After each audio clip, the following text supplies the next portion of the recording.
Basically what it does is it just cleanses out the skin and just moisturizes it. How you use this is you simply want to just open it, and you can see it looks like a candle wax type substance, and you basically just want to take 1 or 2 fingers, just take a little bit. You don't need more than like a small pinch amount, and you just want to put it on the more infected areas of your face. Now as you can see, I have a lot more acne on my forehead, so that's where I want to target just putting majority of this paste on it. But you can also put it around your entire face just to keep it clean and moisturized in general. And I even put some like under my chin, just like almost on my neck area, just because I have some like spots there too. But basically what it says is you want to use it 3 to 4 times a day.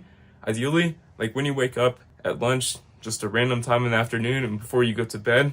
Ideally, I've been using it about 2 to 3 times, so maybe I should use it a little more based off what they say you should do, but it is working so far, and you should start to see results after a week or 2. Now, general advice also, wipe the sweat off your face after you work out, just so you don't have any pores being covered, and you can actually have the optimal amount of just air in the skin and just clear out the pores in general. But yeah, I think this is a pretty good product. But a big warning or notice I'll say if you're going to be using this is I also recommend learning what actually makes your face break out. Now for me, it is like dairy products like milk, and a lot of sugar will also make my face like flare up like in exponentially large amounts. So if you're going to be using this, try to have a clean diet if you do want to have optimal results. I have a lot of vegetables and I rarely have sugar. I have a lot of berries, but still just be mindful of what you're eating if you're going to be having this, because depending on what you're eating, or depending on if you're getting a lot of sun in your face, you could be destroying like the inner layers of your skin, which making this not really work as it's supposed to do. So just be mindful of what you're eating. And it also does not have any UV protecting properties. Now I recommend pairing it with something such as a sunscreen, like a 30 to 50 FPS type sunscreen, because a lot of the damage that is done to your face is actually from the UV rays that are projected from the sun, just damaging the tissue in your skin. So when you put this on, I really recommend just getting like some simple CeraVe type product. This is what I use, facial moisturizing lotion. It's 30 FPS and it has some active ingredients, but I also pair it with these two together just to make the elite combo, you know?